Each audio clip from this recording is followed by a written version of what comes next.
Thank you for joining us today, Andres. It's such a good opportunity to have you at our place. My pleasure, Prajakta. Thank you for inviting me. Thank you. I'm honored.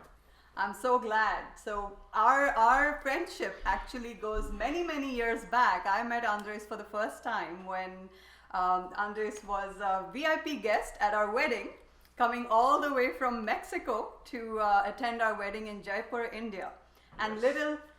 little did we know that today, almost a decade later, we'd be sitting here and discussing topics of global importance like conscious capitalism. Exactly. So Andres, actually, I know of you as an expert in the aviation industry, as an expert in the sphere of experiential education, as one of the experts in Mexico in even venture capital.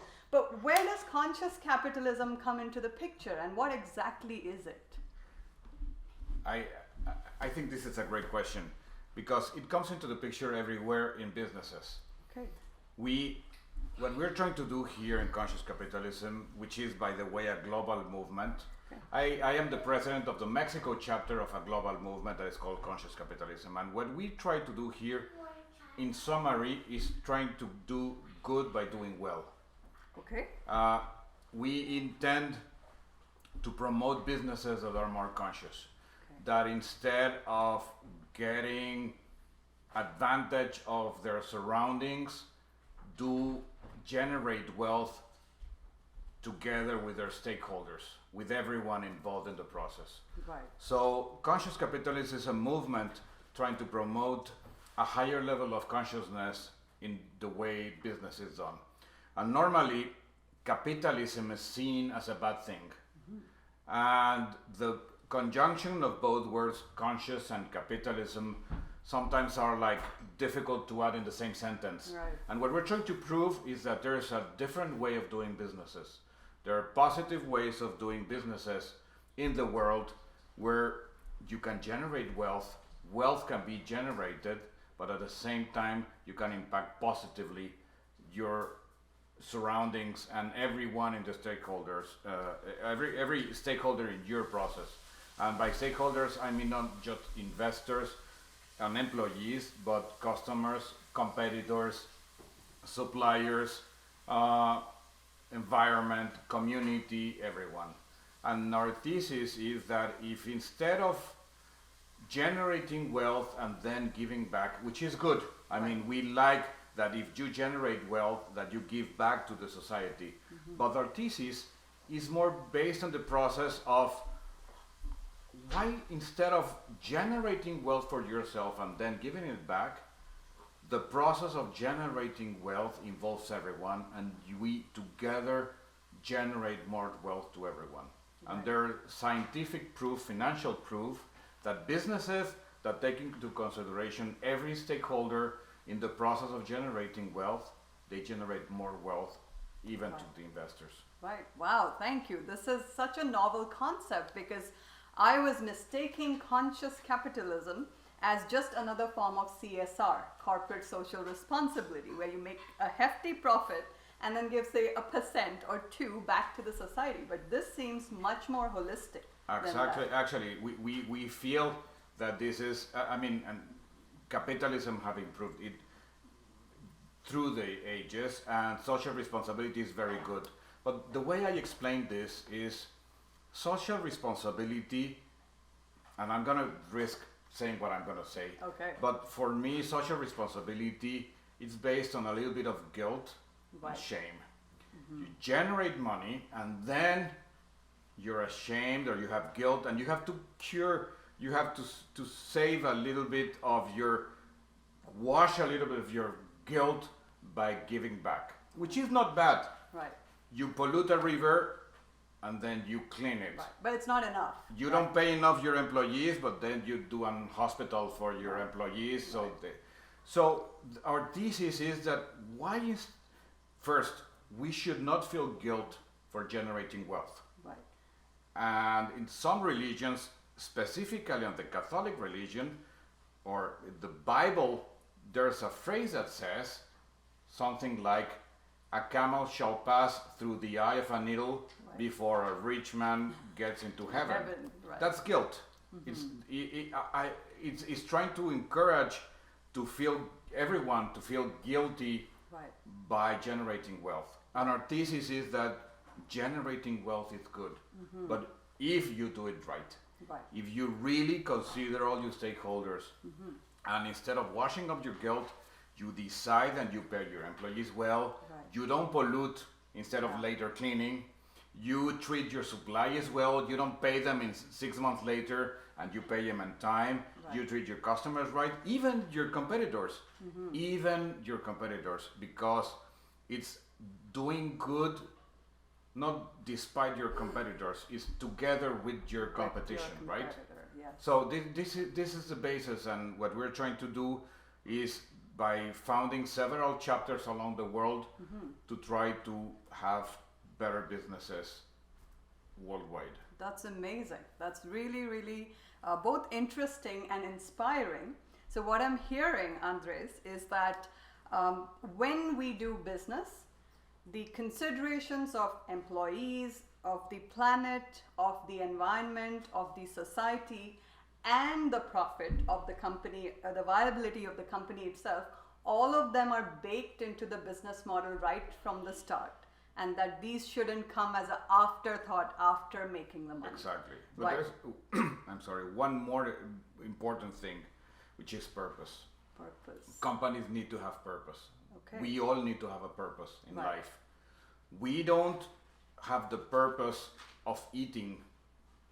We eat because we need to live. We need to right. nourish ourselves and live.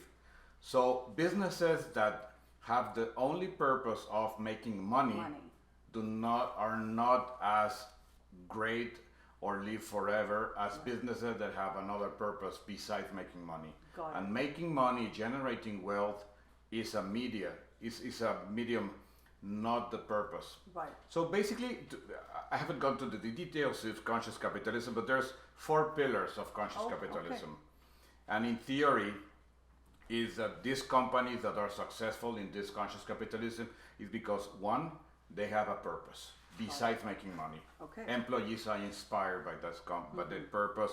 Investors believe in that purpose.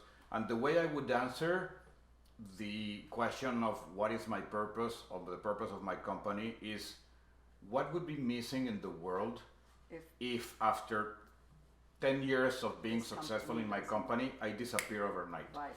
What would be missing? That is a way of thinking on your purpose. So first, purpose. Second, conscious leaders. Okay. Companies that are successful have conscious leaders. Leaders that are self-conscious, self-aware. They know who they are, what are the limits, and they promote a conscious culture, which is the 3rd pillar of conscious capitalism. Conscious cultures, open cultures, assertive discussions. We talked about assertiveness. Open discussions where we can talk freely, where we know what we need to do to grow within our company. Right. Conscious cultures, conscious leaders, purpose, and stakeholder consideration. That's the 4th pillar. Right. Conscious companies do consider all the stakeholders. Right. They don't purpose. Purpose is promoted and inspires every stakeholder.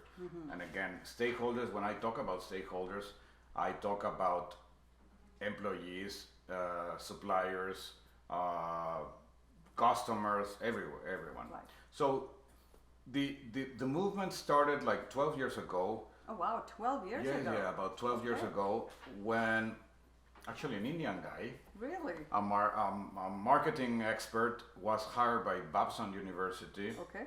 to do a study, and I'm going to say it more as a story, but he was hired to try to analyze why some companies were so much successful than others, and they were not spending money in marketing.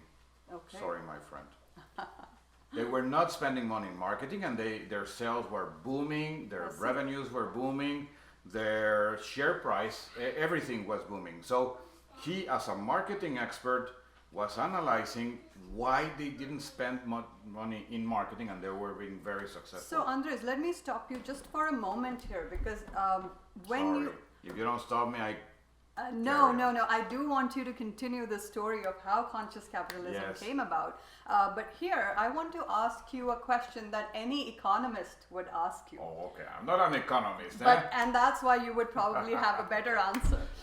So, entire economics and the theory of capitalism is based on the work of an economist, Adam Smith, who said that the greatest good of society would be achieved if every agent, and agent means every individual or every company, would do what is best for themselves. And then somehow, using an invisible hand, the entire society would come to a point where everyone's greatest good is achieved. So from what you're telling me, there are companies who were doing a more holistic approach and not spending on marketing, and they were doing better. So there is a better way. There's a better way. Okay. But again, agreeing with the capitalist theories, capitalism has proven to be good. Right. Poverty has Reduced. Yes. drastically since Yes. capitalism.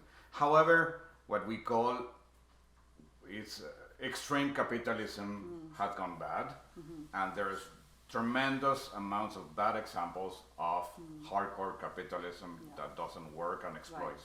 So what we're trying to do here is try to prove that not having to move to socialism or communism, there's, in French, I like this phrase in French, which is called la voie du milieu. Okay. The middle road, the road in the middle, right? The balance. Right. And that's what we call conscious capitalism, where free enterprise is done, where we believe a mutual agreement between an investor and an employee, where each part provides, or you said all entities provide, all stakeholders add to the process, but done right. So going back, so he was analyzing. Raj Sisodia is his name. Okay. By the way, it's important to give recognition Absolutely. to Rajeev Sisodia. So he concluded that he was trying to draft characteristics of these companies to understand and group them, and he ended up grouping them in these 4 characteristics. I see. These companies all had a purpose, inspired by leaders, but everyone in the company was inspired by that purpose. Okay. A conscious culture, conscious leaders, and they all took into consideration every stakeholder in the process. And that's actually, they wrote a book which is called Firms of Endearment. Okay. And that book devolved to a book called Conscious Capitalism, and then into the global movement. I see. Very So interesting. that's the story basically, and we all believe in that. And I was gonna tell you another story, but I don't stop talking if you don't stop me. I'm sure there is much to talk about conscious capitalism, but let me just ask you a straight question, which might come from any business looking to evaluate conscious capitalism. Is conscious capitalism costly? Is conscious capitalism costly? Is it expensive to implement? No, not at all. Not at all.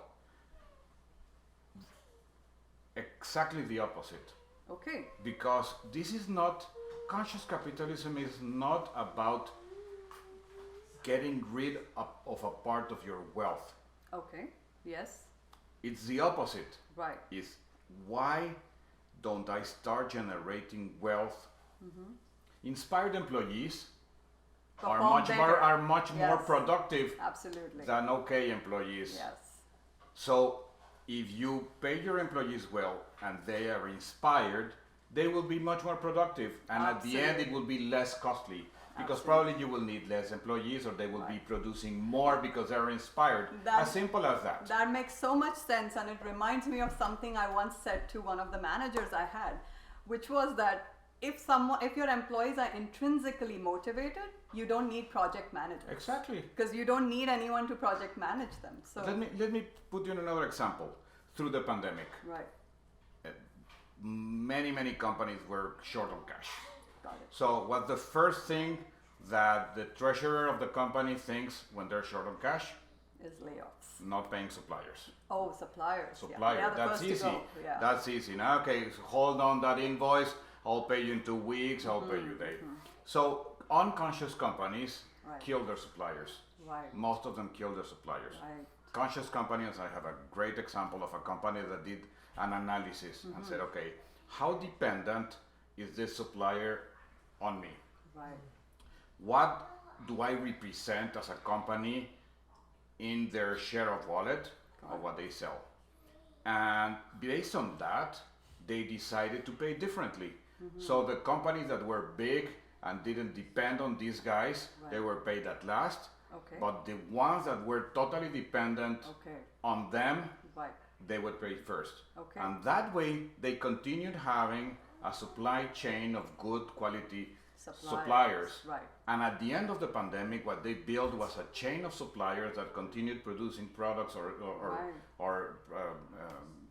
material for them instead of killing their suppliers. Absolutely. So they have, by taking this holistic approach and really understanding, talking to the suppliers and understanding and explaining to them, I'm going to do this, I'm going to pay you immediately because I don't want to lose you as a quality supplier. Right, absolutely. So they Probably they became more loyal exactly, to them. became much more loyal and better products and everything. Right. So let me ask you, we're talking about loyalty, we're talking about taking care of our stakeholders, we're talking about purpose, and we're talking about consciousness.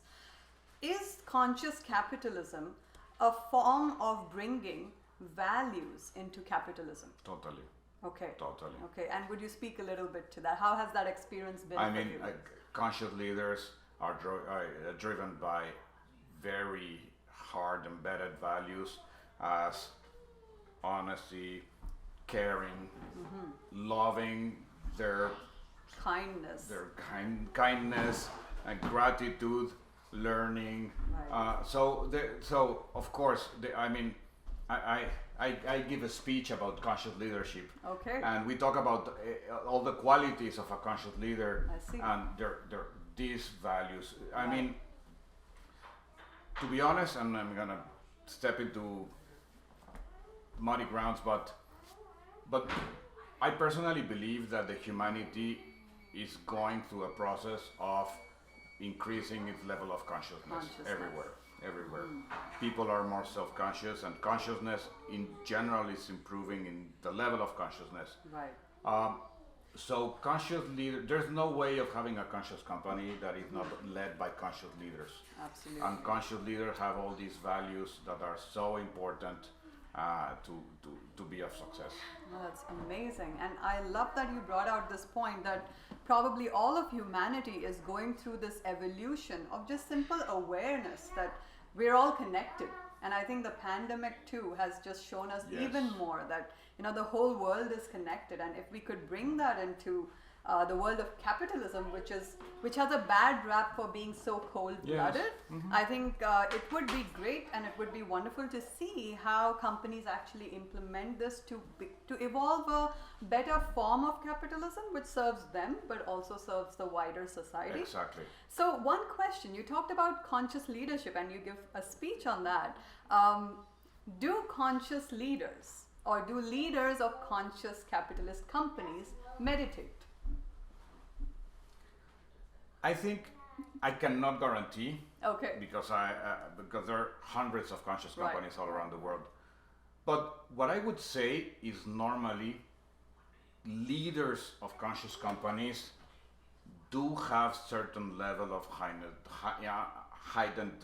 Consciousness. So they do perform or exercise some level of self-awareness techniques to improve consciousness. Right.